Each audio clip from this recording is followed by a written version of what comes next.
Բարև ձեզ, սիրելիներս, մենք շարունակում ենք քննարկել Շրիմադ Բհագավատամը եւ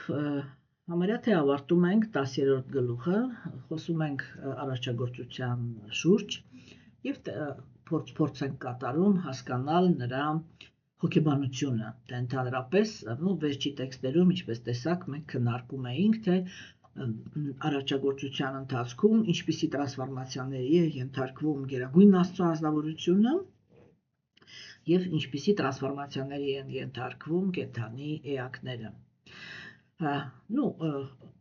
Խոսացինք շատ բավականին լուրջ խոսացինք դրա մասին, թե ընդհանրապես հոգեբանորեն դա ինչ խոռոչ է այդ թեման, որ վերջնականում նյութական աշխարհում ապրող կենդանի էակները իրենք Աստծուն սիրում են երկրպագել որպես արարչի, որը միայնակ է, որի կյանքի միակ իմաստը դա նյութական աշխարհում ապրող կենդանի էակների խնդիրների լուծումն է։ Եվ ուրեմն հենց այս սպասումը, հենց այդ խոնարհումը, այդ երկրպագությունը, որին պատրաստ են նյութական աշխարհում ապրող կենդանի էակները, ինքը հենց խոսում է դրա մասին, որ այս աշխարհում ապրող կենդանի էակների հոգեբանական հիմքը բացարձակ էգոիզմն է։ Որովհետև երբ որ Գերագույն Աստծո անձնավորությունը ինքը համաձայնություն է տալիս այդ իրականությանը, այլևս ոչ մի կենդանի էակ ապրող նյութական աշխարհում երբեք չի մտածում Աստծո մասին։ Աստված իմ, դու առավոտից երեկո զբաղված ես մեր ցանկությունները կատարելով, իսկ երբ ես հասցնում ապրել քո համար։ Եվ սա է իրականում էգոիստների հոգեբանական հիմքը, որ եթե անձնավորությունը ինքը համաձայնություն է տալիս ծառայել էգոիստին, էգոիզմը երբեք չի հագենում եւ երբեք չի դադարում մտածել, որ ամեն ինչ նորմալ է, քանի դեռ իր դիմացինը 100%-ով կենտրոնացած է միայն այդ անձնավորության եսի եւ դրա կարիքների վրա։ Այսինքն, երբ որ էգոիզմին, կոպիտ ասած, երես ես տալիս, էգոիզմը ինքը երբեք չի կանգնում եւ չի մտածում դիմացինի մասին։ Սա էր այն դասը, որը մենք պետք է քաղեինք, սա էր այն գաղափարը, որը մենք վերջապես պիտի նկատեինք,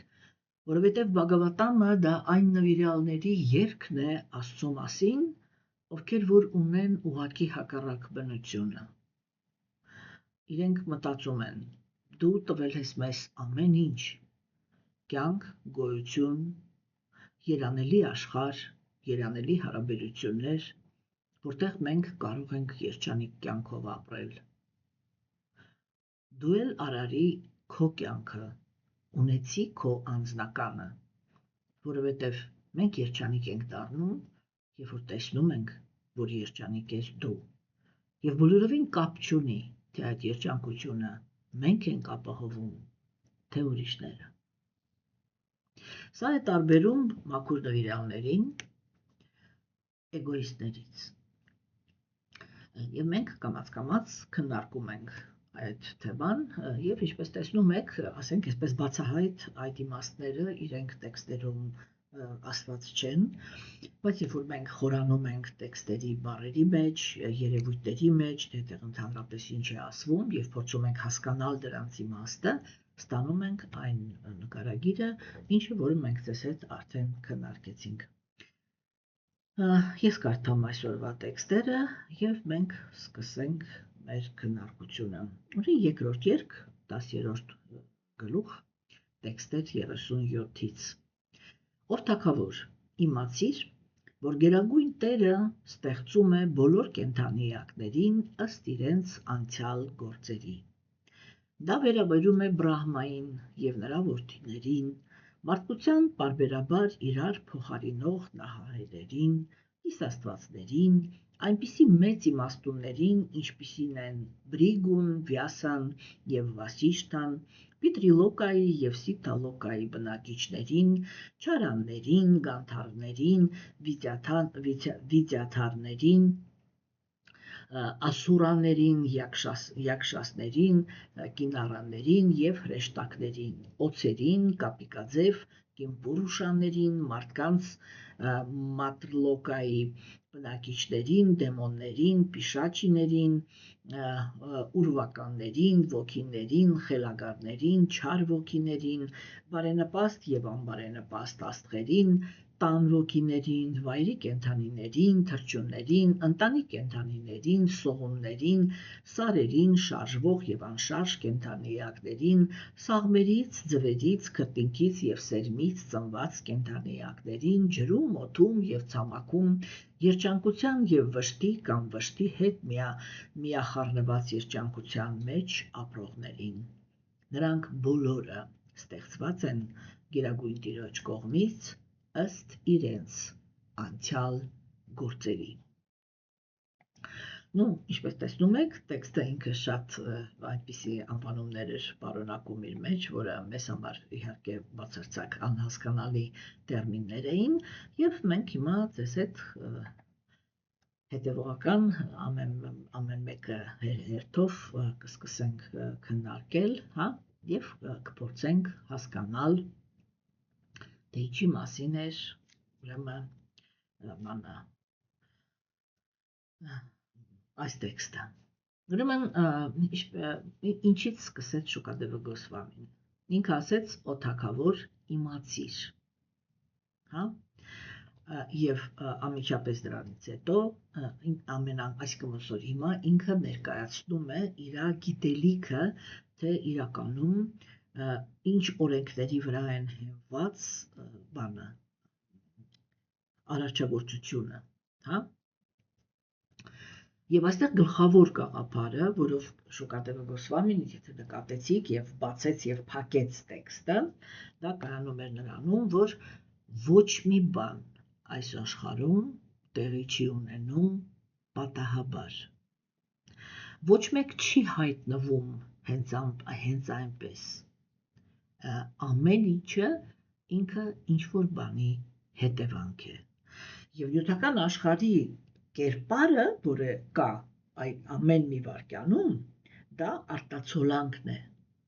Արտացոլանքն է կենդանի այդ պահին ապրող կենդանիակների անցյալում գործած արարքների։ Այստեղ արդեն ուղղակիորեն Շուկադևը Գոսվամին ինքը խոսում է այն կոնցեպտի մասին, որը ես մշտական կրկնում եմ։ Որ տեսեք, երբ որ ուրիշ տեսությունները իրենք գալիս են այս կետին, չէ, որովհետև մենք ինչ ենք միշտ քննարկում։ Մենք քննարկում ենք, որ աշխարհում, եթե մենք մոտենում ենք կրոնական տեսության տեսանկյունից, չէ, ապա աշխարհում ամենադժվար բացատրվելի բանը դա նա է, թե ինչպես է Աստված որոշում, թե ով, որտեղ, որ ժամանակում, ինչ պայմաններում, ինչ ընտանիքում, ինչ մարմնի մեջ է ծնվում։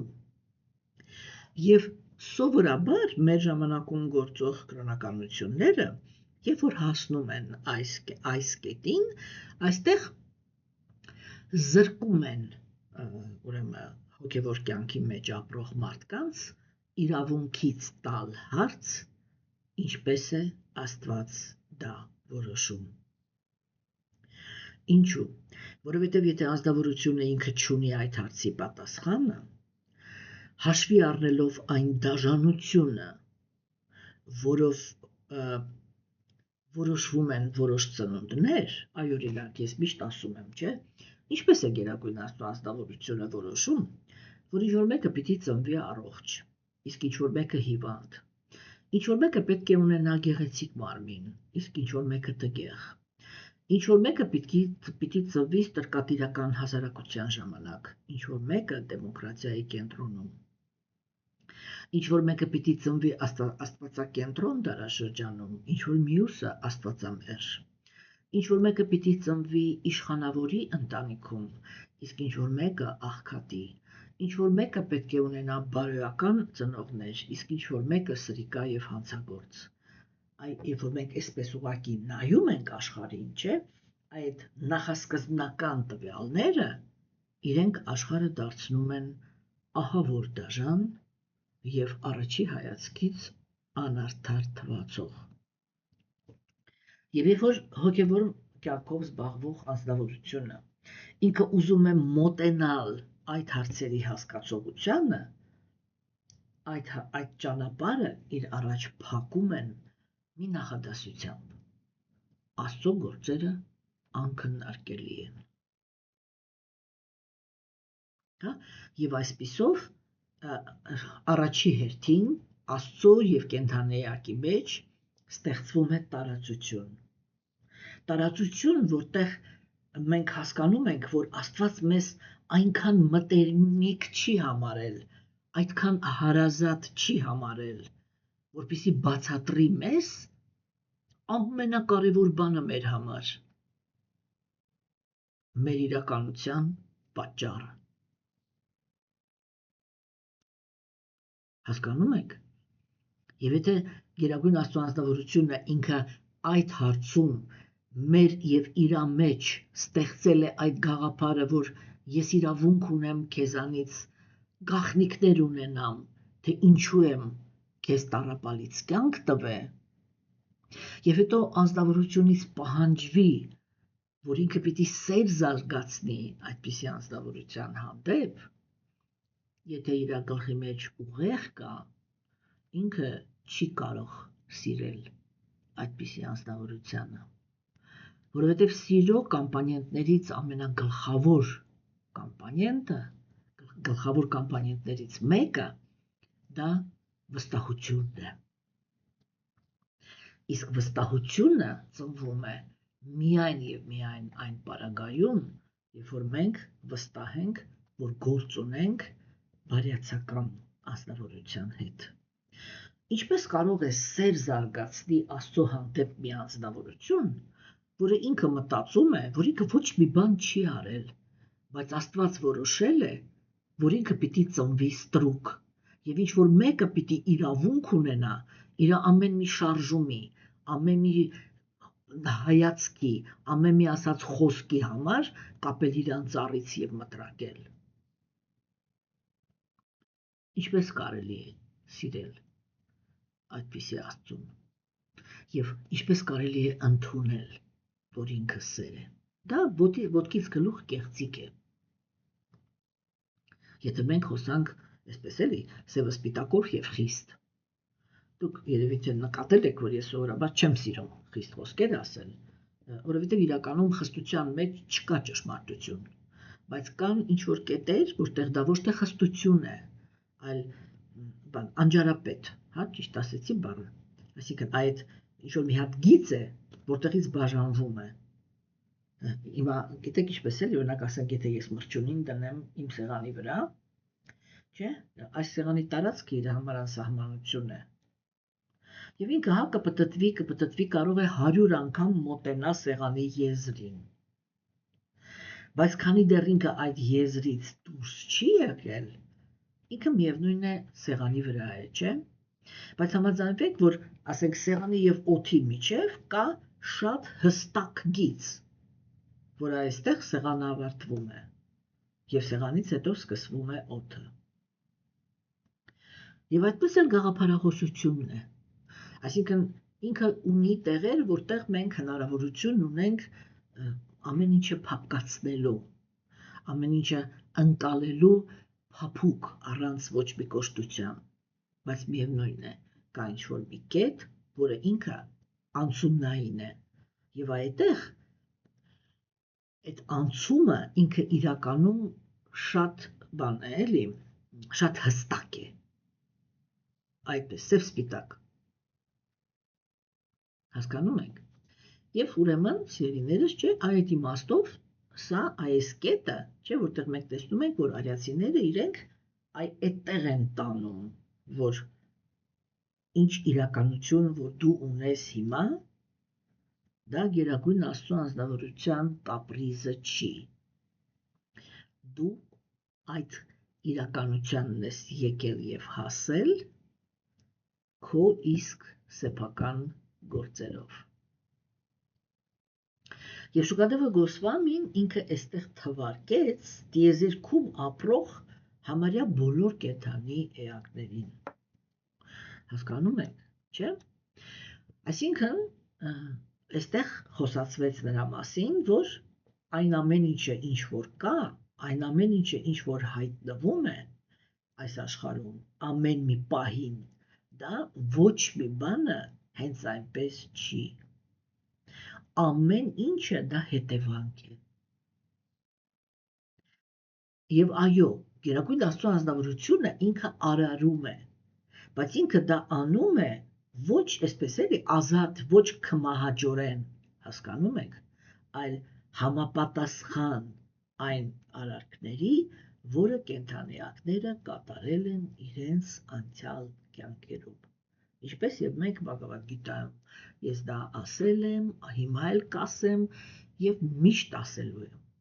Եթե չի ընդունվում վերածնունդի գաղափարը, նյութական աշխարհի կառուցվածքը բացատրել հնարավոր չի։ Եթե չի ընդունվում վերածնունդի գաղափարը, ընկալել Աստծուն որպես արդար անձնավորություն հնարավոր չի։ Հասկանում եք։ Եվ այդ որ գերագույն Աստծո անձնավորությունը ինքը այստեղ ինչ է, ինչի մասին է խոսում էլի, որ գերագույն Աստծո անձնավորությունը մի կողմից ինքը ազատ է։ Եվ ազատ է, դա նշանակում է, որ օրինակ, եթե ինքը լիներ քմահաճ անձնավորություն, չէ, ինքը կարող էր վարվել այնպես, ինչպես վարվում են նյութական աշխարհում պայմանավորված հոգիները։ Ինչ են անում պայմանավորված հոգիները։ Ես շատ եմ ձեզ հետ խոսում գոյավիճակների մասին, չէ։ Եվ օրինակ ասենք, տգիտության եւ կրքերի գոյավիճակների ազդեցության տակ կենդանիակի սրտում ոչ թե երբ որ այդպես եմ ասում, թվում է, որ դա գոյավիճակն է անում, հա? Ուրեմն, եթե կենդանիակը ինքը տգետ է եւ կրքոտ, իր սրտում արդարություն չկա։ Եվ ինքը կարող է սիրել հանցագործին, հա? Եվ տխրել եւ սկուչած ոչ թե կարոտել, այլ ձանձրանալ, հա, եւ ձանձրանալ ուրեմն բանի բարեպաշտ անձնավորության հետ կյանքում, չէ՞։ Ինքը կարող է ցանկանալ, շատ հաճախ մենք այդպես են ներկայացվում հենց օրինակ տղամարդ կին հարաբերությունները, չէ՞, որ ասենք ընտանիքում կինը ինքը ունի պարկեշտ ամուսին, որ ինքը առաքինի է, իր բոլոր պարտականությունները կատարում է, կնոջը սիրում է, հոգ է տանում եւ այլն, չէ՞։ Բայց կինը այդ ընթացքում կարող է ձանձրանա այդ մարդու սիրո միապաղաղությունից, այսինքն ստաբիլությունից, եւ ուզենա մի սրիկայի, որը ապրում է այդ դաշտում, որի սիրտը այդ դաշտում է, գնալ էստեղ այնտեղ, գտնել զգայական վայելքի համար հաճելի օբյեկտ, վայելել, պղծել, թքել եւ հեռանալ։ Եվ այդտեղ մենք ասում ենք, որ այդպիսի կինը կամ ինչու ոչ, եւ նաեւ այդպիսի տղամարդներ իր հերթին, չէ, ինքը կարող է ունենալ հավատարիմ, ասենք, իդեալական կին։ Եվ կարող է ձանձրանալ այդ կնոջ բարոյականությունից եւ ուզենալ կիրք, հասկանում եք, այլասերված սեռական հարաբերություններ։ Եվ այդտեղ իրան զգա երջանիկ։ Հա? Այսինքն արդարություն չկա պայմանավորված հոգու մեջ, չէ՞, երբ որ մենք ասում ենք, որ գերագույն Աստծո անձնավորությունը ինքը տրանսցենդենտալ է, դա նշանակում է, որ ինքը մաքրությունը միշտ նշանակում է, մաքրությունը ինքը միշտ, ներքին մաքրությունը միշտ հենված է արդարության վրա։ Հասկանում եք։ Եվ այո, այստեղ այսա շատ կարևոր կետ է, որ կենդանիակը ինքը տեսնի Աստծո արդարությունը։ Եվ արիացիները իրանք հենց այդպես էլ ասում են դու ինչ արել ես անցյալ կյանքում, համապատասխան դրա Գերագույն Աստծո ազնվորությունը քեզ հիմա այստեղ այդ բառն է, այդ գաղափարն է փաստորեն հնչում, հա, որ այդտեղ դու իրան զրկում ես ազատությունից։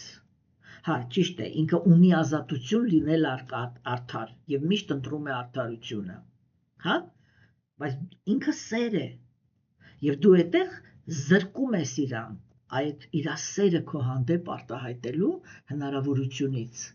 որտեղ արել ես արարքներ, որտեղ ինքը ստիպված է քեզ պատժել։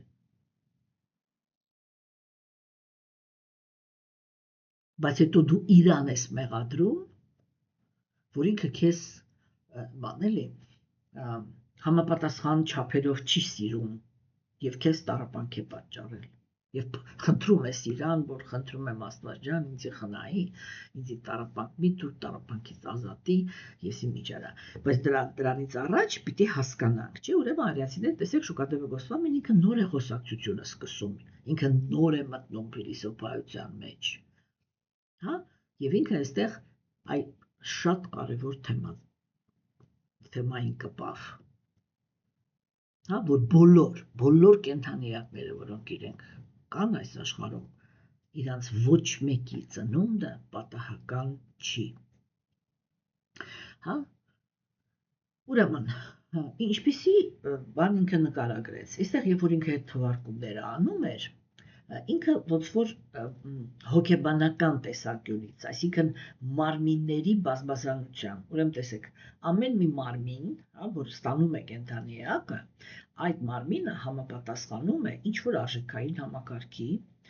ինչ որ մտածելակերպի, ինչ որ ընտրությունների եւ արած չարածի, հա, եւ այստեղ թվարկվեց այդ բաները բրահմայից, այսինքն շուկադեվը գոսվամին ինքը վերցրեց վերևի կետը, առաջի կենդանի էակը, Տեր Բրահման, որի մասին մենք արդեն ձեզ հետ խոսացել ենք, չէ՞, եւ իջացրեց մինչեւ այն, ինչ որ կոչվում էր Կիմ Պուրուշա։ Այդ Կիմ Պուրուշան մենք հեսա կքննարկենք, դա ինչ է նշանակում, հա, բայց մենք հենց սկզբից ոնց որ տեքստը հասկանանք բանով, էլի, այդ իմի նկարուցվածքի տեսանկյունից հասկանում եք, չէ՞։ Ուրեմն, այստեղ ինքը ոչ թե ուղղակի նկարագրեց իերարխիան, ձեր հայրեն կներեք մի րոպե մի հատ այդ իերարխիա խոսքը նայեմ։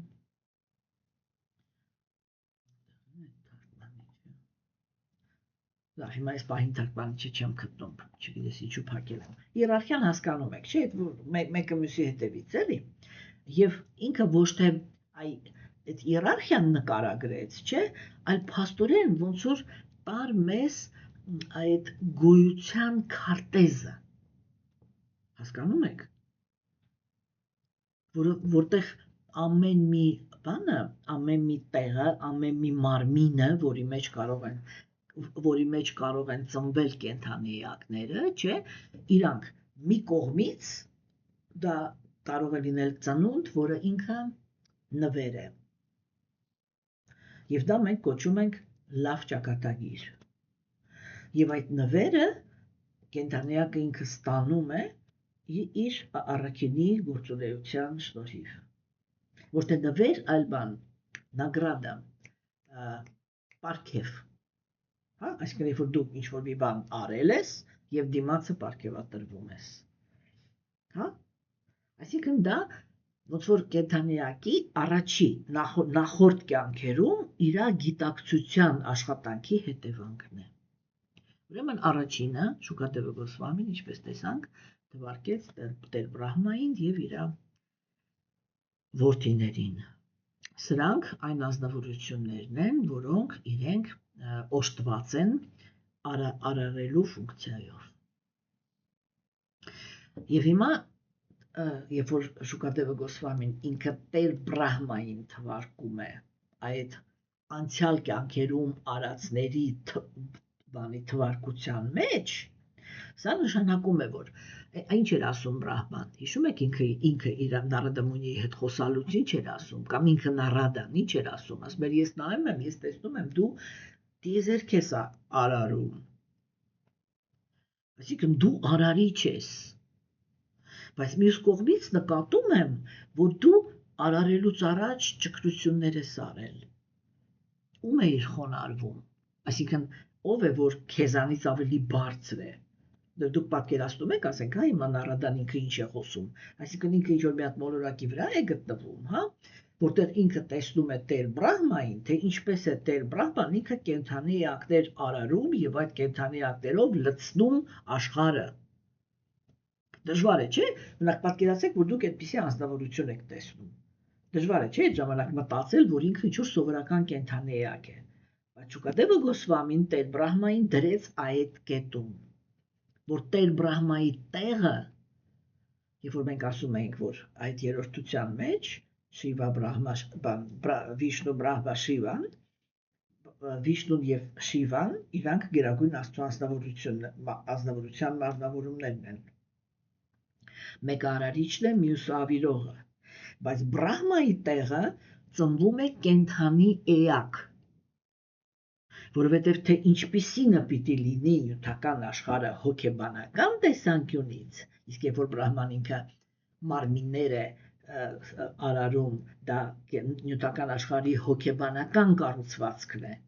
Հասկանում եք, թե այ ինչպիսինը պիտի լինի աշխարհը, ինչպիսին է ստացվում աշխարհը հոգեբանական տեսանկյունից, դա անում է կենդանի էակի բանականությունը, այսինքն նրա արժեքային համակարգը։ Հա, դրա համար մենք տեսանք, որ այմա ես դա է ուզում ասել, որ մենք պատկերացրեք, որ դուք այդպիսի անձնավորություն եք տեսնում։ Ձեր մտքի ծայրով չի անցնի, չէ՞ որ ինքն էլ է, եթե ես պրոֆեսիոնալ լեզվով ասեմ, որ ինքն էլ է կարմայի տակ։ Այսինքն ինքն էլ է մի անձնավորություն, որը ճակատագիր ունի, եւ իր ճակատագիրը դա երկրորդական արարիչ լինելն է։ Հասկանում եք, եւ այստեղ, երբ որ Շուկադևը Գոսվամին ինքը թվարկեց Տեր Բրահմային եւ իր տղաներին, ինքը դա էր ասում, որ այո, իրանք ունեն արարչագործության ֆունկցիա, բայց նույնիսկ իրանք ճակատագրի օրենքներից դուրս չեն։ Եվ իրանք արարված են, այլ ոչ թե ինքնածնված, ինչպիսին է Աստված։ Այդ որ ինքը պրոստը կա, հասկանում եք, այսա ինքը շատ կարևոր կետ էր։ Հաջորդը, ում թվարկեց ուրեմն բանը, Շուկադևը Գոսվամին, դա Մանուն էր։ Ով է Մանուն։ Մանուն ընդհանրապես ինքը համարվում է, գիտեք ոնց, այսպես ասեմ, էլի, Մանուն եւ իր կինը Շատարուպան, իրանք բանն են, եթե մենք համեմատություններ տանենք հրեաների դիցաբանության հետ, ապա դա Ադամն ու Եվան են մարդկության համար, երբ որ արդեն ոչ թե հոգևոր աշխարհում, այլ երբ որ Աստված ինքը իրանց հանեց դրախտից։ Հա? Այսինքն Մանուն եւ իր կինը դա մարդկության, իմինը մարդկության նախահայրերն են։ Նա այդ ամենաբան էլի, նախամարդը։ Հա? Իրանք մշտական փոխվում են։ Բայց նույնիսկ իրանք, հա, դրված են այդ դիրքում, ոչ թե, գիտեք, որտեղ էզոտերիկայում կա այդպիսի մի գաղափար, չէ, որ հոգին ինքը ընտրում է իր այս կյանքը, եւ դա քո սեփական պայմանագրերն են, դու ես համաձայնություն տվել, որ քո կյանքը այդպիսին է լինի։ Ես մեկ-մեկ զարմանում եմ, էլի, այնպես ուզում եմ, էլի, մեկ-մեկ էսպես, արդեն ոչ թե ամբողջ մարդկությանը այդ հարցը տամ։ Այն մարդկություն ջան, երբ որ դուք ընդունում եք այդ գաղափարը, ձեր գլխում ընդհանրապես այդ հարցը չի առաջանում, որ մի հատ նայեք այս աշխարհի դիրքին, տեսնեք, թե այդ աշխարհում ամեն մի կենդանիակ ինչքան է ձգտում դեպի երջանկություն, եւ պատասխան ստանաք, թե ինչպես կարող էր կենդանի էակը, հասկանում եք, պայմանագիր կնքեր, որ ինքը տառապանքից բացի իր ամբողջ կյանքում պիտի ուրիշ ոչ մի բան չտեսնի։ Դուք երբեք տեսել այդպիսի բան։ Դուք այդպիսի հոգեբանությամբ կենդանիակ եք տեսել այս աշխարհում, որը ինքը պատրաստ է, ասես, մշտական տառապանքներ վերցնի իր վրա։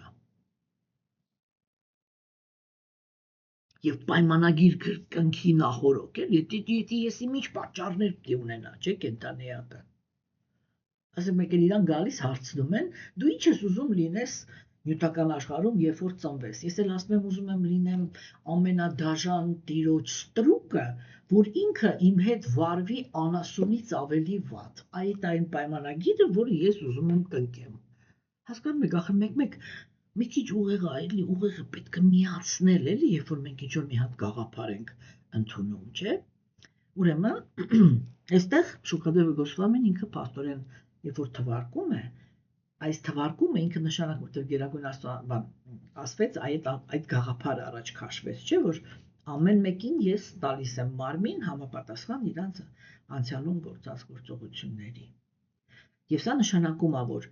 ոչ մի դեր, ոչ մի տեղ, ոչ մի կենդանի էակ ինքը ինքնուրույն չի վերցրել։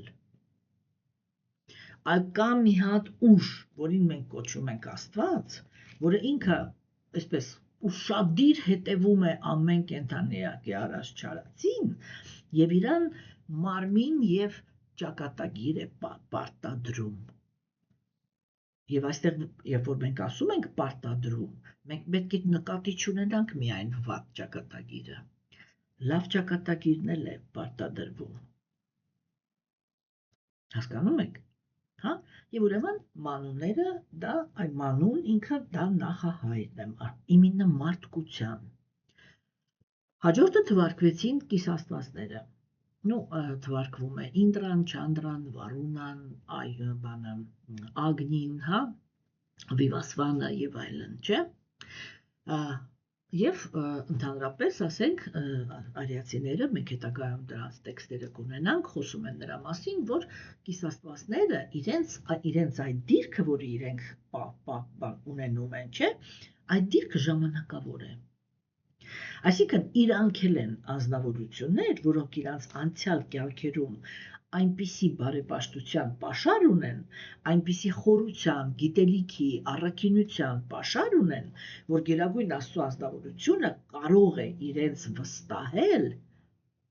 նյութական աշխարհի երկրորդական ղեկավարների դիրքը։ Հասկանում եք, որովհետև օրինակ ես ասեցի Ինդրա, Զևսը, հա, այսպես մեզ ավելի ծանոթ բանում։ Ուրեմն, ով է Ինդրան։ Ինդրան ինքը օրինական զգայական վայելքի մարմնավորումն է, այսինքն բարոյականության դարպասները։ Եվ հենց դրա համար հենց ինքն է դրախտային մոլորակների ուրեմն արքան։ Հիմա Վիվասվանը, Ագնին, Վարունան, Վայուն, չէ՞ իրանք տարերքների կիսաստվածներն են։ Ագնին կրակի, Վայուն, Վարունան ջրի եւ օդի, հա, եւ բանը։ Չանդրան ասենք լուսնի,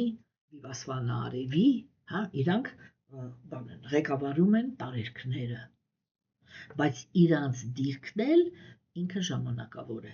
այսինքն իրանք ինչ-որ առաքինի գործեր ունեն արած, որոնց հետևանքով ստանում են նյութական աշխարհի երկրորդական կառավարիչների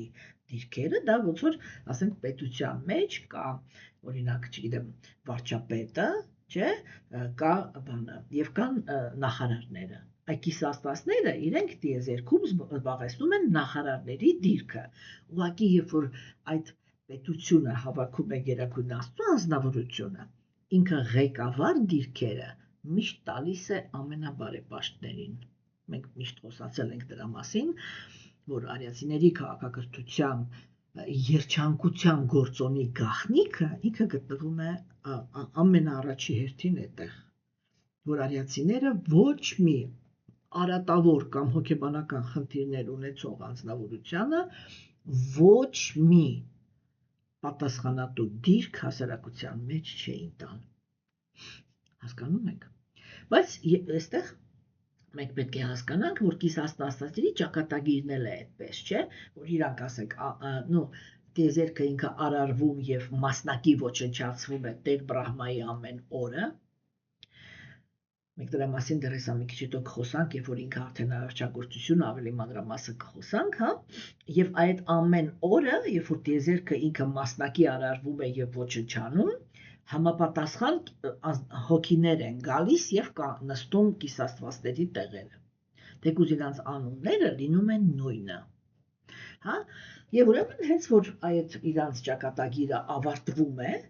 այդ պաշարը, որ իրանք հավաքել էին, որպեսզի լինեն, ասենք այդ գլխավոր նախարարներ լինեն նյութական աշխարհում, հա, ուրեմն իրանք Տեր Բրահմայի օրվա վերջում, երբ որ տիեզերքը ինքը մասնակի ոչնչացման է ենթարկվում, իրանք էլ ուրեմն հեռանում են եւ հաջորդ օրը նրանք ովքեր որ ծնվում են որպես կիսաստվածներ, դա արդեն ուրիշ ազնվորություններ են։ Հաջորդ ազնվորությունները, որ այստեղ քննարկվեցին, դրանք իմաստուններն էին։ Չէ, ուրեմն դրանք իմաստուններն էին եւ կներեք բան փոխվեց այստեղ։ Լավ, ամեն չեկավ իր դերն վերջում։ Մատս կպավ։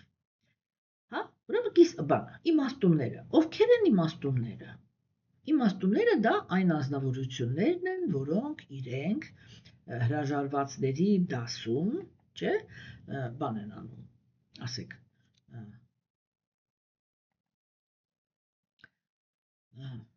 փորձում են հասկանան նյութական աշխարհի կառուցվածքը եւ, չէ, այդ կառուցվածքը հասկանալով զարգացնում են հրաժարում։ Այստեղ թվարկվում էր փակագծերի մեջ, ես ուղղակի չկարդացի, մենք դեռ այդ կերպարների հետ շատ մեծ պատմություններ ենք ունենալու, որտեղ սա տիեզերքի մասշտաբով իմաստունների մասին է խոսվում, չէ, ուրեմն Բրիգումունին, Վասիշթան, Վյասան, հա, Ատրին, շատ մեծ իմաստուններ կան, որոնք իրենք գիտելիք ունեն։ Հասկանում եք։ Եվ հիմա տեսեք, այստեղ մի շատ կարևոր հարց է, չէ, առաջանում։ Ինչպես կարող է ճակատագիր ունենալ նա, ով որ հրաժարված է։ Այսինքն նա, ով որ կյանքեր շարունակ ոչ մի այնպիսի գործողություն չի արել, որ ճակատագիր ունենա։ Ինչու՞, որովհետև իմաստուն է։ Բա ինչի համար է։ Բա ո՞նց է ստացվում, որ ինքը ծնվում է։ Հասկանում եք, այսինքն այ որ ասվում է, որ իմաստուններն են իրանց անցյալ կյանքերում գործած արարքների համապատասխան մարմին ստանում, չէ։ Հիմա սա նշանակում է, որ այո, իրանց ծնունդն էլ է նախասահմանված, բայց նախասահմանված է ինչով, չէ, այսինքն մենք պետք է նայենք, թե անձնավորությունը ինչ է վստահված։ Օրինակ, այ ազնվորությունը ինքը ինչպիսի ազնվորություն պիտի լինի, որ Գերագույն Աստծո ազնվորությունը ինքը իրան վստահի երկրորդական արարումը։ Հա,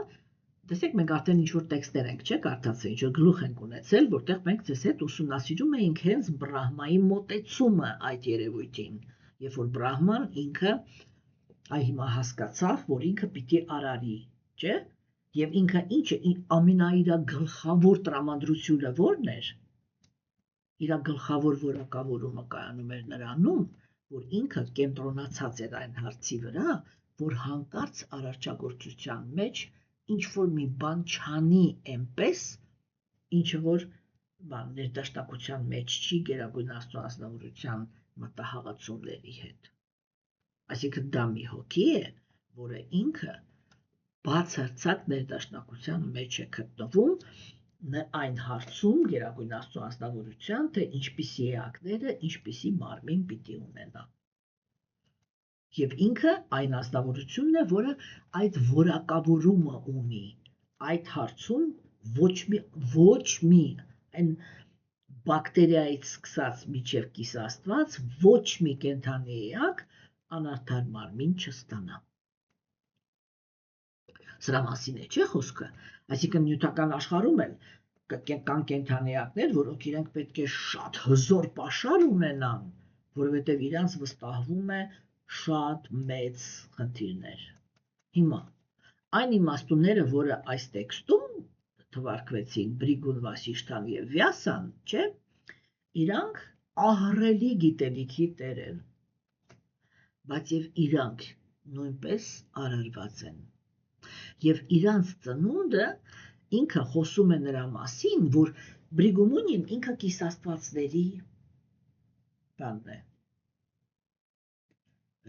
իմաստունը, հասկանում եք։ Վյասան ինքը գերագույն Աստծո անձնավորության մարմնավորումն է, մենք իր մասին արդեն կարդել ենք, գրական մարմնավորումն է, որը գրանցել է ամբողջ արական սուրբ գրվածքները, չէ՞։ Հիմա տեսեք, այսինքն իրանց մարմինն է նախասահմանված, որովհետև իրանք էլ ամբողջ նյութական աշխարհում պատասխանատու են գիտելիքի համար։ Հասկանում եք, ոչ թե մեր այս փուչուր մոլորակի, ոչ թե այս մոլորակի վրա ինչ-որ մի հատ փուչուր Հնդկաստանի օրինակ, հասկանում եք, այլ ամբողջ տիեզերքի իմաստության համար են իրանք պատասխանատու։ Եվ սա հասկանում ենք, չէ՞, որ ինչ ահռելի իմաստության տեր կենդանիակների մասին է խոսքը։ Հա?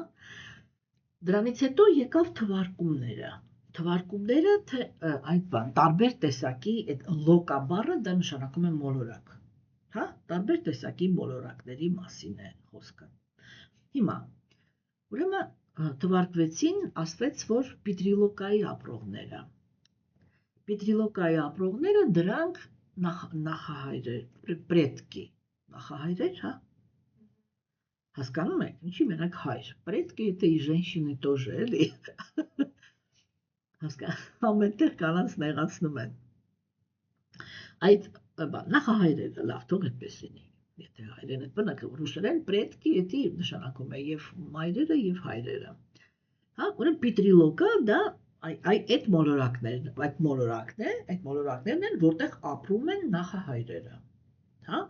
հիմա Սիթալոկա, Սիթա բառը նշանակում է միստիկական հզորություն։ Հա,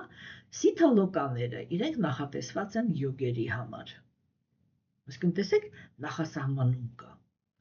Երբ որ անձնավորությունը ինքը, մի րոպե կներեք,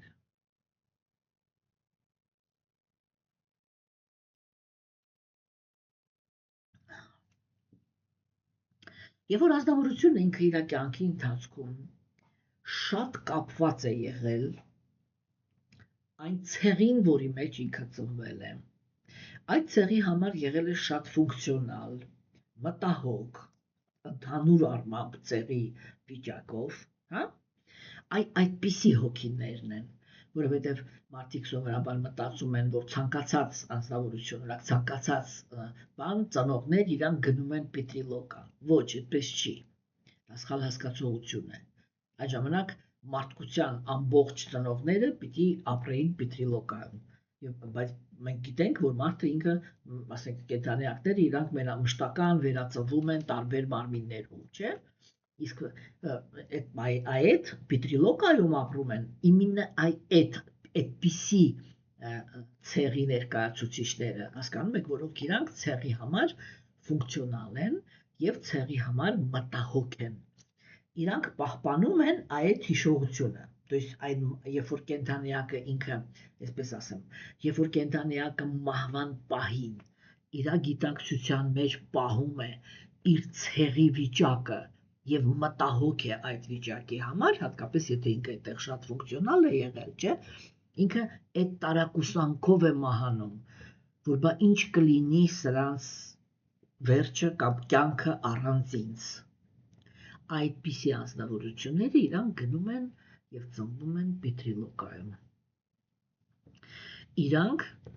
կապ ունեն, իրանք զգում են, իրանք կապ ունեն այն ցեղի հետ, որի վրա որ կենտրոնացած էին մահվան պահին։ Հա, եւ ունեն այդպիսի ֆունկցիա, օրինակ կիսաստվածները իրանք ունեն ֆունկցիա ղեկավարել ամբողջ նյութական աշխարհը, չէ՞,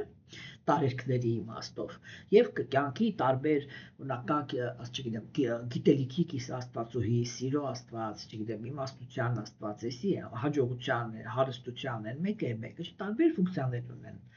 Հիմա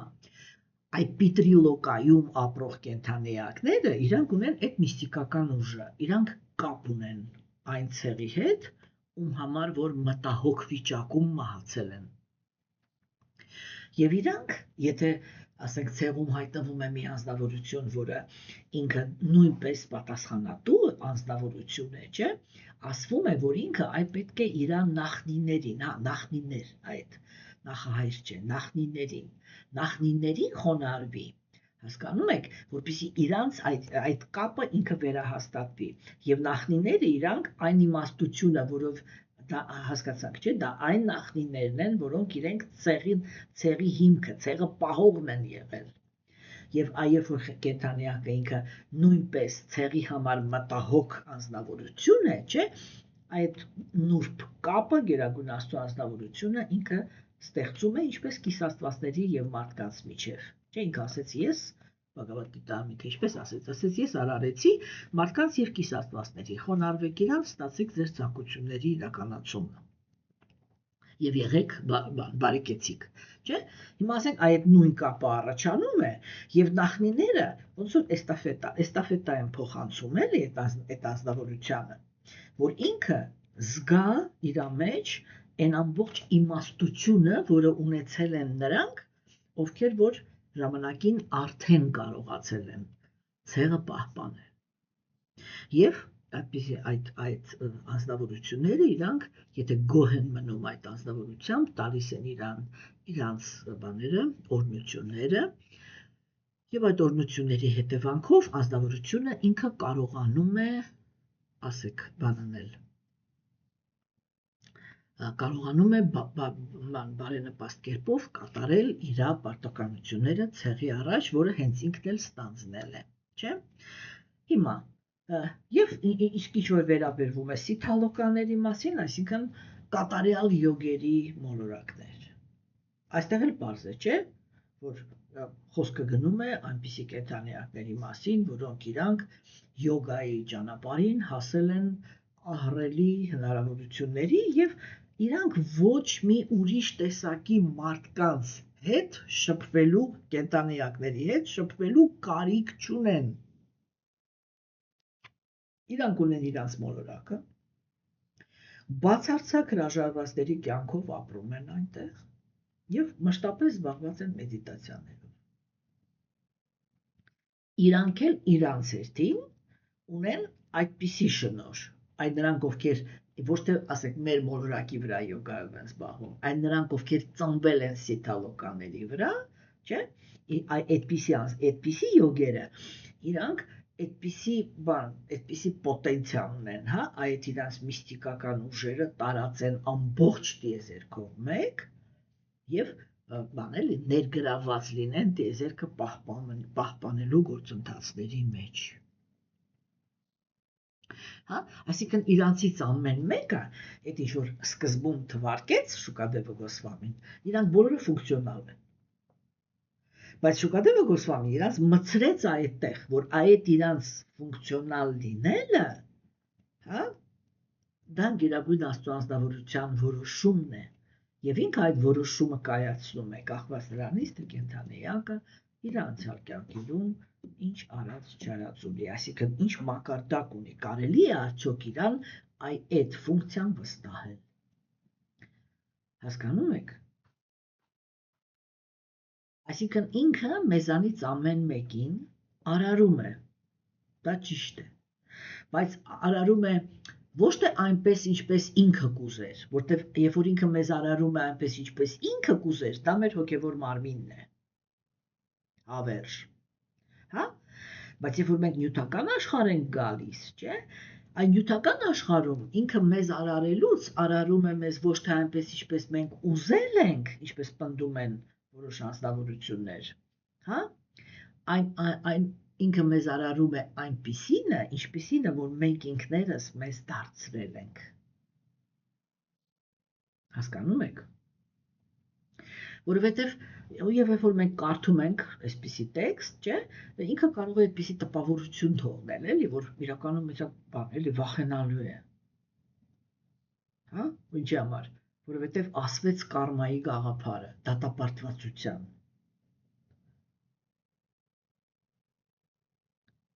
Հասկանում եք։ Բայց մյուս կողմից, չէ, այո, եթե ես տգետ եմ եւ ուզում եմ ուղղակի ազատ ոնց ուզում եմ գործեմ, այս տեքստը ինքը վախենալու է, որտեղ այո իր մեջ պարունակում է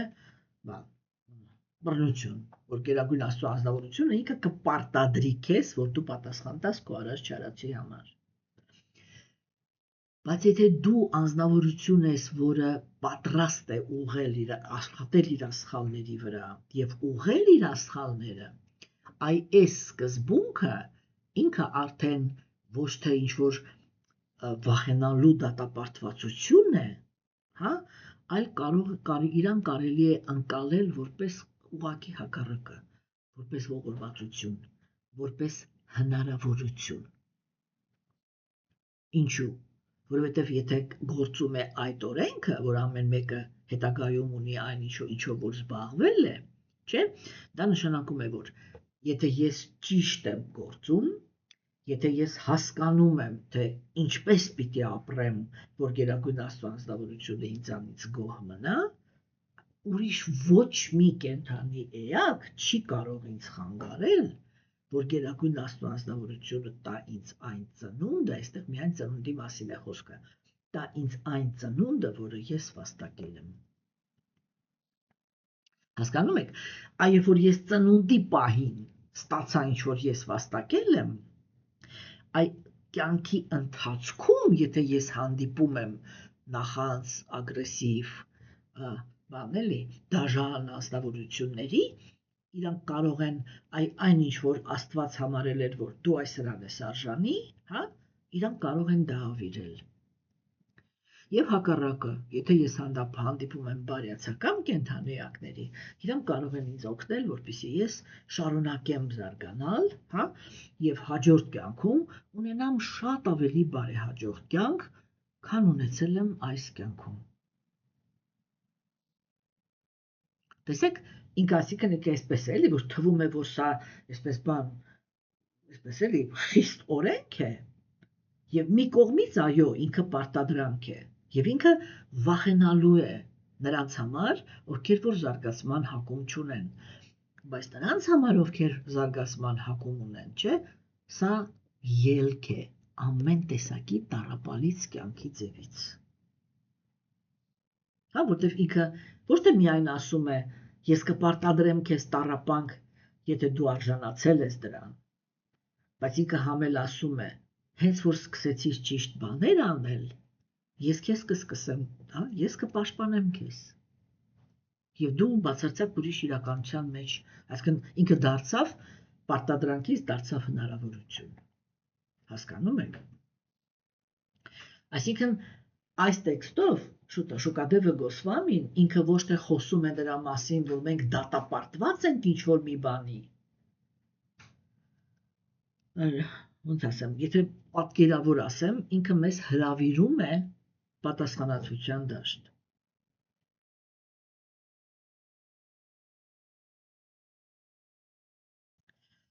Որովհետև ինքը այդ դրա մասին է, որ ես քեզ կարարեմ այնպիսինը, ինչպիսինը դու ինքդ քեզ հիմա այս պահին ձևավորում ես։ Հասկանում եք։ Հիմա եւ հաջորդը արդեն եկան թվարկություններ, բառեր, որոնք մենք չենք հասկանում, որովհետեւ իրանք ուրեմն բան են, սանսկրիտ են։ Եվ ես իհարկե մի թեթև կբացատրեմ այդ բառերը, որովհետև ուրեմն այդ բառերի իմաստը, այսինքն այս բառերին մենք ամբողջ բաղավատամի ընթացքում միշտ հանդիպելու ենք, հա, եւ լավ է, եթե միանգամից հասկացողություն զարգացնենք, ում մասին է խոսքը։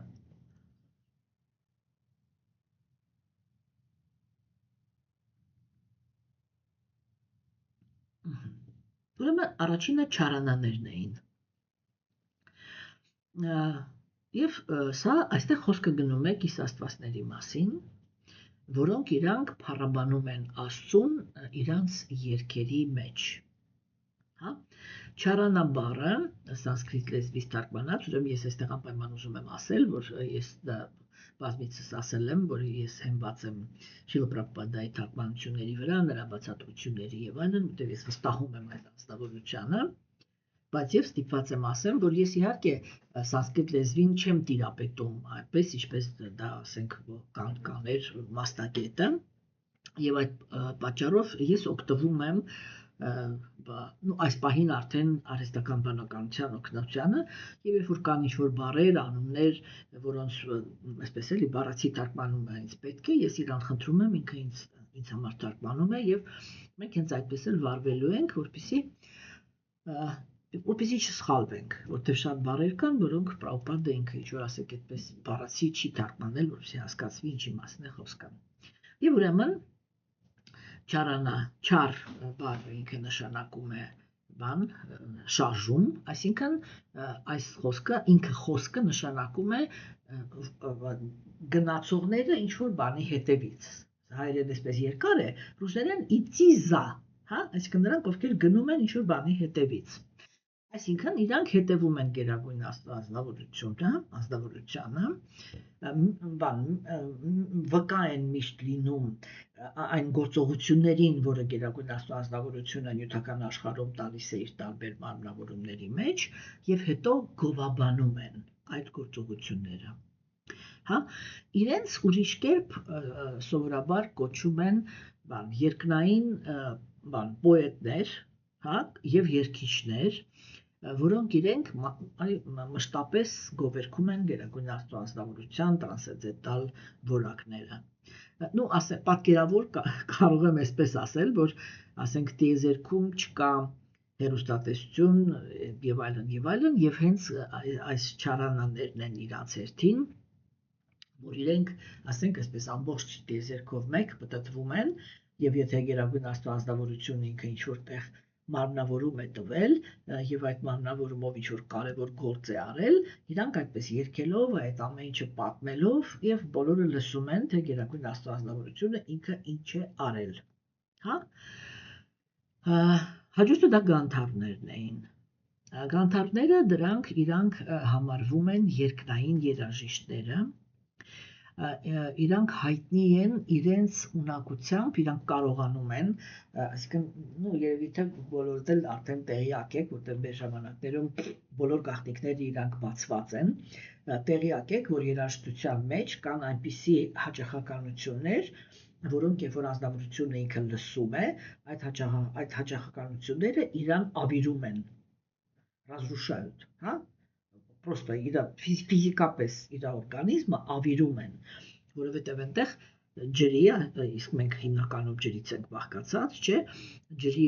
փաթիլները իրանք այսպես տրաքում են ընդհանրապես եւ շարքից դուրս է գալիս։ Եվ կան հաճախականություններ, որոնք ուղղակի հակառակը առողջացնում են այդ ջրի էլեմենտը մեր մեջ, չէ։ Եվ այդ գանթարները իրանք հայտնի են այն երաժշտական այնպիսի ֆրազաներով, որոնք իրենք շատ բարենպաստ են ազդում կենդանիակների վրա, եւ իրանք էլ իրենց հայտին սովորաբար ուղեկցում են ուղեկցում են աստվածներին, Շատ հաճախ իրանք կապ ունեն գեղեցկության հետ, արվեստի հետ, բայց հիմնական իրանց գործունեությունը դա երաժշտությունն է, իրանք երաժիշտներ են, Եվ ասենք իրանք կարողանում են իմինը երաժշտության միջոցով կենդանիակի մեջ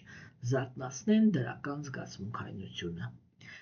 Հաջորդը վիդյաթարաններն են, վիդյաթարանները դա կենդանիակներ են, որոնք իրանք ունեն գիտելիք, վիդյա բառը, դա գիտելիքի մասին է խոսքը, ընդ որում այստեղ հիմնականում խոսակցությունը գնում է գերբնական հզորությունների, այսինքն միստիկական հզորությունների գիտելիքը եւ հատկապես աստղագիտությունը։ Վիդյաթարները իրենք կարողանում են թռնել, կարողանում են փոխել իրենց մարմնի ձևը, Եվ համարվում են այդ էլի ակուլտի նауկի ոնց է հայերեն այդ բան էլի հակորցրել եմ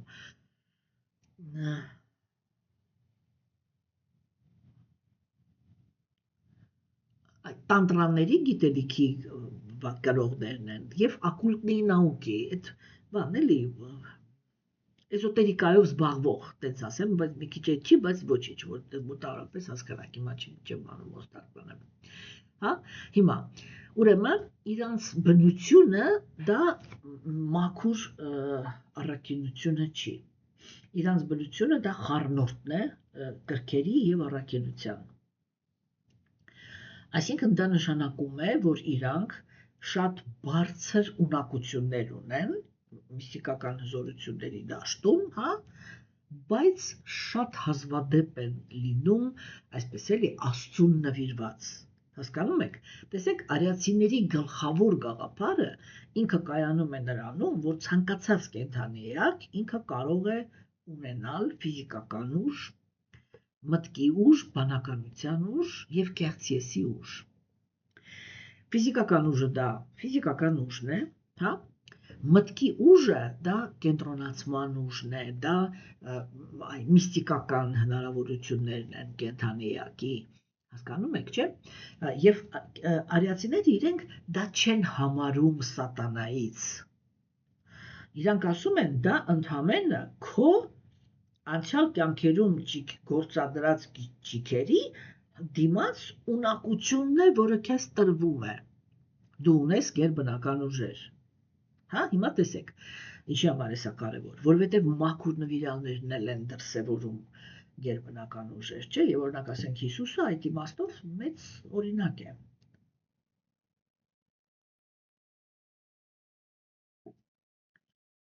Ինքը ձեռքը դնելով կարողանում էր մարդկանց բուժել, ուղղակի կամք արտահայտելով կարող էր ստիպել, որպեսզի տկարը ինքը վեր կենա քայլի, կույրը սկսի տեսնել, մահացածը վեր կենա, չէ՞։ Ջրի վրայով քայլի իր նման եսի մեսը, չէ՞։ Այդ ամեն ինչը ինքը գերբնական ուժեր են։ Բայց մաքուր նվիրյալը գերբնական ուժերը օգտագործում է որպես ծառայություն մատուցած Աստծուն։ Այսինքն տեսեք, օրինակ Հիսուսը ինքը ինչ էր անում։ Ինքը ամրապնդում էր մարդկանց հավատքը Աստծո հանդեպ։ Ամենասկզբում մենք մշտականի չենք խոսում, որ գերագույն Աստծո անձնավորությունը ինքը ասում է. առաջին հերթին ինձ դիմում են նրանք, ովքեր տառապանքի մեջ են։ Հա? Եվ իրանք մինչև չեն ստանում տառապանքից ազատագրում, իրանք չեն կարող ոչ մի դրական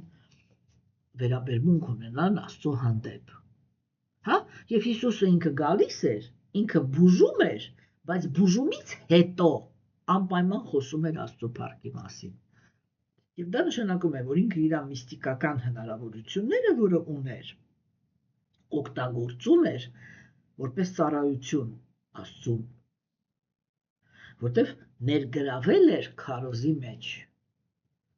որ դրանից հետո կամ դրանից առաջ ինքը փառաբանում էր միանձնյա Աստծուն։ Հասկանում եք, չէ՞։ Հիմա իսկ վիդյաթարանները իրանք կենդանեակներ են, որոնք իրենք այդ միստիկական ուժերը ունեն, բայց իրանց մեջ կա կիրք, այսինքն կա սեփական ցանկությունները բավարարելու համար օգտագործել։ Հա, եւ այդ ժամանակ է որ կենդանեակը ինքը կարող է գերբնական ուժերը օգտագործի ինչ որ վատ բաների համար։ Հա, եւ այդտեղ տպավորություն է ստեղծվում, որ այ գերբնական ուժը ինքը սատանայից է։ Սատանայից է կատարողը։ Բայց վիդյաթարանները իրանք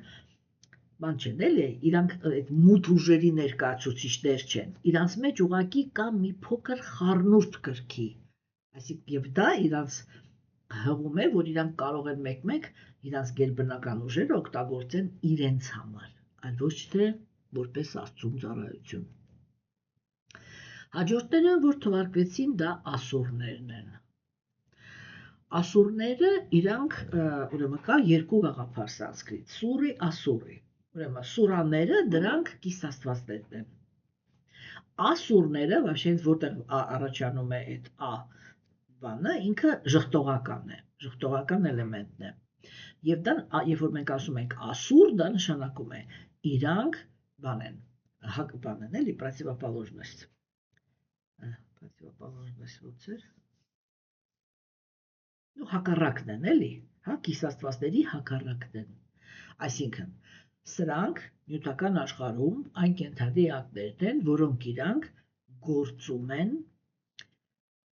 հակառակ աստվածային օրենքների։ Թեկուզ շատ հաճախ եւ գիտելիք ունեն, այս այդ շփոթացնում, եւ գիտելիք ունեն, եւ ուժ ունեն, եւ ճգնություններ կատարողներ են։ Հա? Եվ իրան, այսինքն սա ինչի է կարևոր, որ տեսեք, կան ազնվորություններ, որոնք իրանք աստվածային օրենքները խախտում են, ուղղակի որտեվ չգիտեն։ Բայց ասուրները իրանք բան են, էլի, իրանք միշտ Աստծուն հակառակ են։ Իրանք Աստծո թշնամիներն են, եթե պրատիվնիկի, թշնամիներն են Աստծո, հա, բայց իրանք Աստծո թշնամիներն են ոչ թե այն պատճառով, որ հիմար են, այլ որովհետև չեն ուզում ընդունել, որ կա ղեկավար, որովհետև իրանց ներքին հիմքը դա է, ղեկավարը ես եմ եւ վերջ։ Հա, սրանք իրանք ասուրներն են եւ այդ մարմինն էլ ինքը պատահական չի տրվում, սատանայի ազդեցության տակ չի տրվում, կենդանիակը ինքը գալիս է այդ բանին, որ ինքը չի ուզում ընդունել, որ կա ղեկավար եւ իրանք ասուրներն են եւ այդ որ չի ուզում համել ագրեսիվ վերաբերմունք ունի Աստծո հանդեպ։ Հաջորդը դա յակշաներն են։ Յակշաները իրանք հարստության պահպանողներն են։ Սրանք այսպես էլի, կիսա աստվածներն են, հա? Իրանք շատ սերտ կապ ունեն բնության հետ, ասենք բաների, անտառների, սարերի եւ այդտեղ կուտակված հարստությունների, հա? Ուրեմն իրանց բաները, իրանց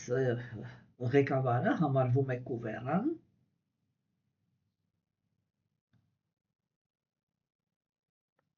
հա, իրանց բանը, առաջնորդը համարվում է կուվերան, ով է կուվերան։ Կուվերան ինքը արդեն կիսաստված է, ինքը հարստության, այսինքն այսպես կիսաստվածների հարստության բանն է, խրանիցել էլի, խրանիցել սակրովիշ, բոլոր կիսաստվածների։ Ու այս յակշաների մեջ կան ինչպես շատ բարեպաշտ անձնավորություններ, այնպես էլ շատ վտանգավոր անձնավորություններ, հա, եւ մեկ յակշաները իրանք կարող են բանանել, երբ որ իրանցով բարեպաշտ են, իրանք կարող են միանալ, ասենք, առաքինության գոյավիճակի բաների հետ, գործողների հետ եւ շատ հաճախ իրանք կարող են դառնալ սուրբ վայրերի ոնց որ հրեշտակները, պահապանները, հա, եւ հակառակը։ Եվ դրա համար, երբ որ ասենք անձնավորությունը ինքը պայծառատեսություն է ձեռք բերում, կարողանում է տեսնել յակշաներին, այդ միշտ պետք է շատ զգուշ լինել, որովհետեւ իրանք հարստության պահապաններն են եւ կարող են մարդուն տալ հարստություն, հա, բայց մարդը ինքը պետք է խիստ կարողանա հասկանա այդ, թե կոնկրետ այն յակշան, որի հետ ինքը կոնտակտի է դուրս եկել, ինքը բարեպաշտներից է, թե վտանգավորներից։ Հասկանում եք, որովհետև եթե ինքը բարեպաշտ յակշա չի, ինքը հարստությունը կտա, բայց հետո կտանի մեղքի եւ պատկերավոր ասած մթի ճանապարհով։ Հաջորդը դա կինարաններն են։ Սա իրականում հունական դիցաբանության կենտավրներն են։ Կինարանները սրանք կիսամարդ, կիսաձիերն են կամ կիսամարդ, կիսածտերը։ Հա? Իրանք շատ հաճախ նկարագրվում են որպես ուրեմն դրախտային մոլորակների պարողներ, հա, եւ երգիչներ։ Կինարա բառը ինքը կարելի է թարգմանել, որտեղ իրանք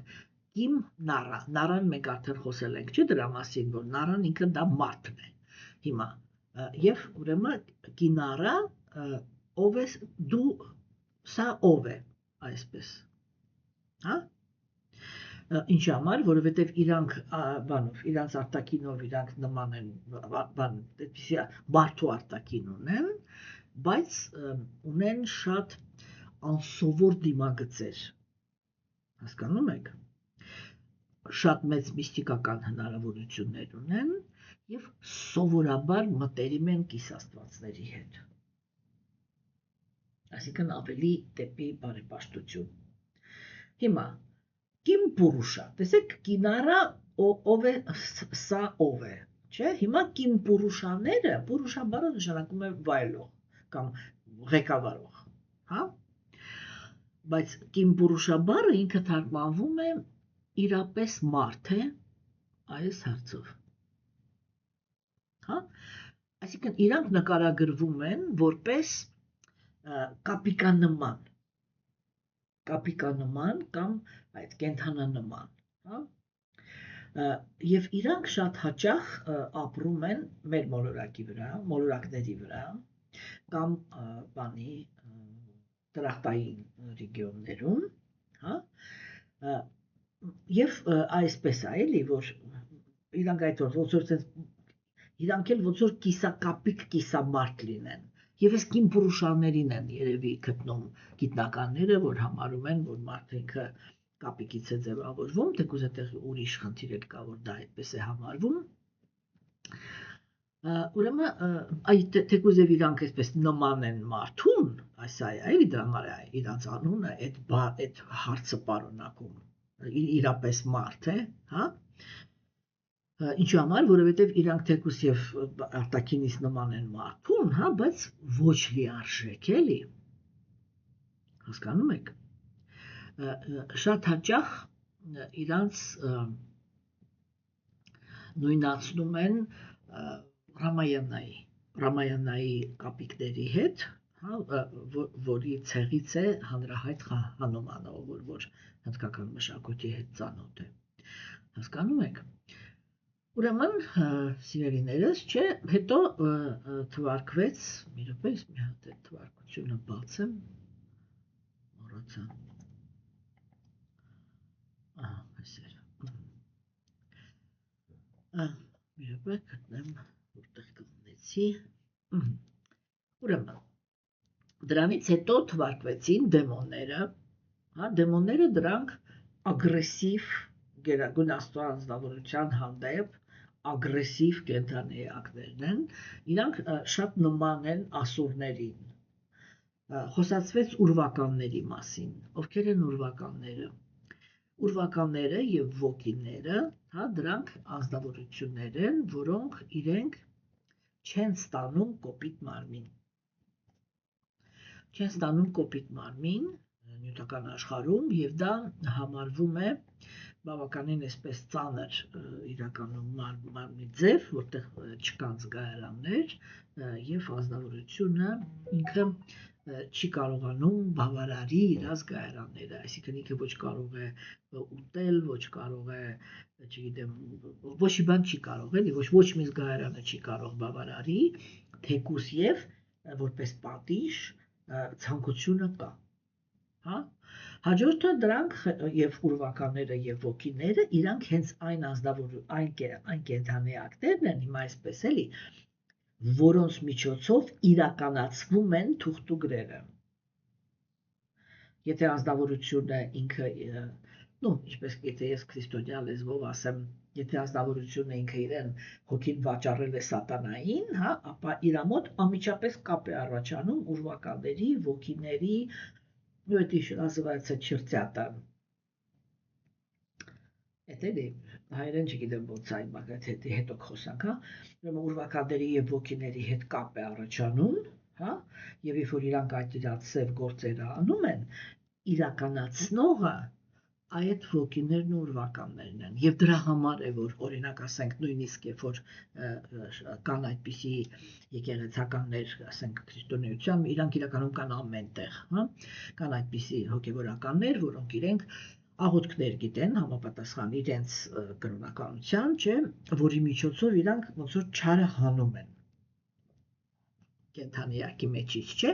այդ չարը որ հանում են դա այդ ոգիներն ու բաներն են ուրվականները։ Հաջորդը դա խելագարներն են։ Խելագարները իրականում դու ինքը շատ ցածր ծնունդ է, շատ ցածր ծնունդ է։ Ոգիներն են ցածր ծնունդ։ Մենք հասկանում ենք, չէ՞, որ եթե իրանք ներգրաված են լինում, ասենք այդ թուղթուգիր բաժո չար բաներ իրականացնելու մեջ, ապա պարզ է, որ դա շատ բավականին ցածր ծնունդ է։ Հիմա խելագարներ, սրանք իհարկե, գիտեք ոնց է, այլի Սա հատուկ, օրինակ ինձ համար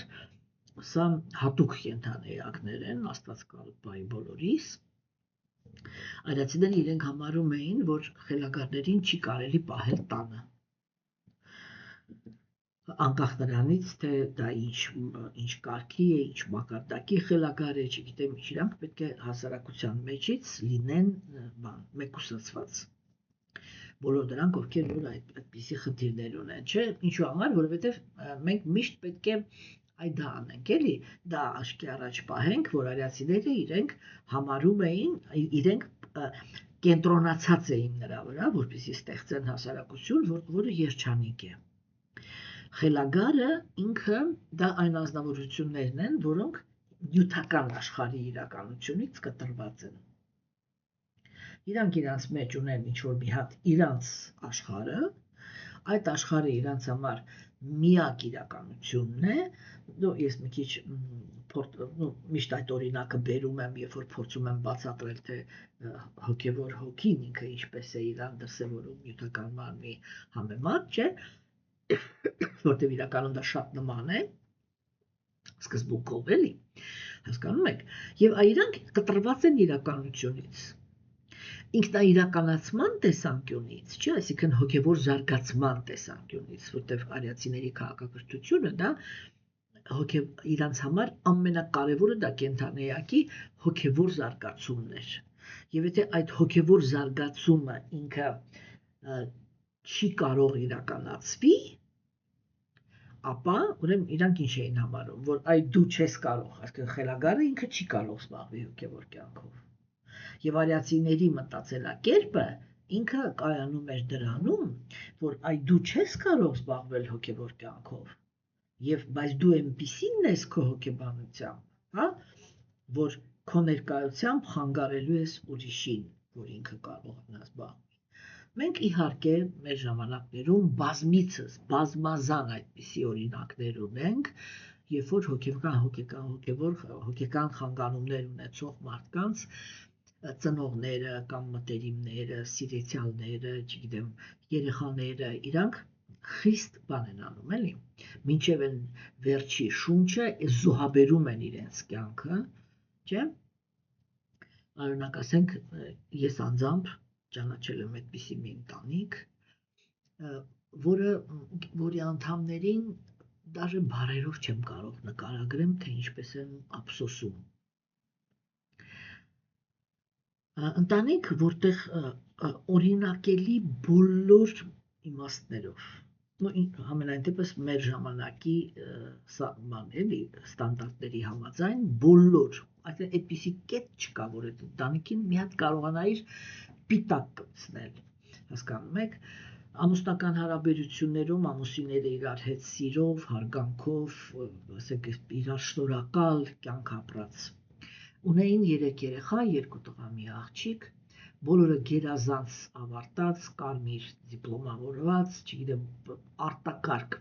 բարոյական մարդիկ եւ այլն եւ այլն։ Եվ իրանց մեծ եղբայրը, 3-ի,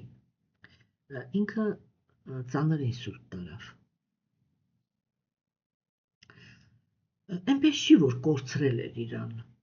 բայց իր մոտ մի հատ այսպիսի բաներ առաջացել, հազարակապ կներեք, հա, որ ինքը, օրինակ, տան իր սենյակի մեջ էր, իր սենյակն էր օգտագործում որպես զուգարան։ Եվ եթե հանկարծ մեկը համարձակվեր այդտեղ մաքրություն աներ, ինքը այսպես քարանում էր ու ընկնում։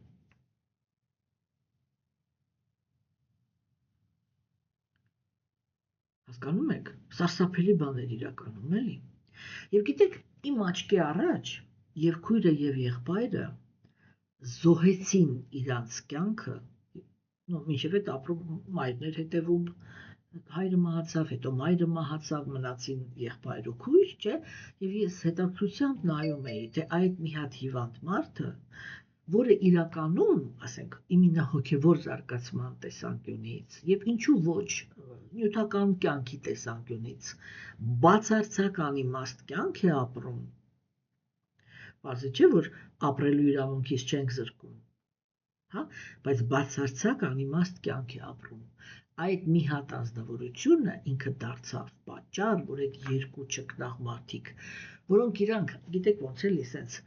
կարող էին այնպիսի ընտանիքներ կազմել, այնպիսի երեխա դաստիարակել, որ բան էլի, սենց ամեն մեկը չի մեր ժամանակներում, որ կարող է այդպիսի բան անել։ Բայց իրանք իրանց գիտակցաբար զոհաբերեցին եւ այդպես էլ ոչ քույրը ամուսնացավ, ոչ եղբայրը։ Եվ մինչև վերջի շունչը այդ տղային պահեցին։ Հիմա այստեղ, ասենք, տեսեք, մենք ոնց որ խոսում ենք մարդախոսության մասին, չէ՞։ Թվում է, որ այո, մարդասերը ինքը պետք է հոգ տանի։ Բայց միթե դա արդար է կամ մարդասիրական է այն ազնվորության հանդեպ, որը ինքը իր կյանքը զոհեց, որպեսզի պահպանի ինչ-որ մեկի բացարձակ անիմաստ գոյությունը։ Հասկանում եք։ Եվ արիացիները իրենք հենց այդ ճանապարհով էին գնում, որ այդպիսի անձնավորություններ իրանք պետք է ապրեն մեկուսի հատուկ վայրերում։ Եվ այդպիսի վայրեր կան մեր ժամանակներում, ուղղակի մեր ժամանակներում իհարկե չկա պատշաճ հոգատարություն, որտեղ ազնվորությունները, կատարողները իրանք առաքինի չեն։ Հասկանում եք, բայց եթե դա առաքինի հասարակություն է, ապա այդպիսի հաստատություններում էլ են աշխատում առաքինի կենդանի էակներ։ Հասկանում եք։ Եվ այդտեղ ապահովում է այդ դա, որ ինքը իր այո, այդ անիմաստ գոյությունը հանգիստ փափուկ պայմաններում ապրում է, հա, եւ իսկ մնացած անդամները իրանք չեն զոհաբերում իրանց կյանքը, հա, որտեվ այդ սովորությունը, որ ես նկարագրեցի, երբ որ ես հարցնում էի փոքր եղբորը, ասում էի, ինչու չես ամուսնանում, ինքը ասում էր, որ մի կին կհամաձայնվի գա այս իրականության մեջ։ Երբ որ այդ ընտանիքի անդամները, ես չգիտեմ էլի, ֆանտաստիկ մաքրասեր էին, այդ ոնց որ դաժե բանալներ էր, ոնց որ անեցք լիներ, ինչ լիներ, չէ, այդպիսի մարդիկ ոնց էին հայտնվել այդ իրավիճակում։ Հասկանում եք, այսինքն այ խելագարները իրենք չպետք է, որովհետև իրանք իրանց գոյությամբ, չէ, վնաս են տալիս, դա բարիություն չի։ Ուղղակի այո, այստեղ այդ հարցն է առաջ կանգնում, որ համապատասխան հաստատություններում ապրում են տգիտության եւ կրքերի ազդեցության տակ գտնվող կենդանի էակներ։ Հասկանում եք, եւ սա ինքնըստինքյան բերում է նրան, որ հարազատները իրենք հասկանում են, որ այնտեղ իրան տանջելու են, որ ասենք ուտելիքը որ տարան ամեն ինչը չի որ իրան է հասնելու, ասենք հենց աչքը թեքեցից իր հետ վարվելու են եսիմ ինչպես, եւ հարազատների սիրտը չի տանում։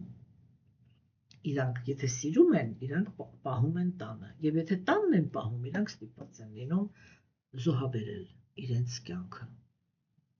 Հա, սա շատ բարդ թեմա է իրականում, մարդասիրական տեսանկյունից, չէ, միանշանակ չի մեր ժամանակներում, որտեղ կրքերի եւ տգիտության գոյավիճակն է իշխում, բայց խելագարները իրենք այդ է, իրանք իրականությունից կտրված ազնվորություններն են, չէ, եւ սա էլ է անցյալ կյանքերում գործած, ուրեմն բաների հետևանք, արարքների հետևանք, չէ։ Եվ արդեն այն մնացած ամեն ինչը սովորական բաներ են, որը բացատրության կարիք չեն զգում, ասենք կենդանիները, սողունները, չգիտեմ, այն մնացածը մեզ համար պարզ խոսքեր են արդեն, հա, եւ Շուկադևը Գոսվամին ինքը տեքստը ավարտեց նույնպես այդ բանով, որ նրանք բոլորը ստեղծված են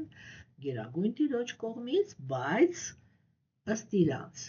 անցյալ գործերի, հա, եւ այսա մենք պետք է հասկանանք, երբ որ գործ ենք ունենում մարդկանց հետ, որովհետեւ իրականում այդ մարդու ծննդի հետ կապված գործընթացներից, չէ, մենք կարողանում ենք անմիջապես բավականին մեծ տեղեկատվություն ստանալ,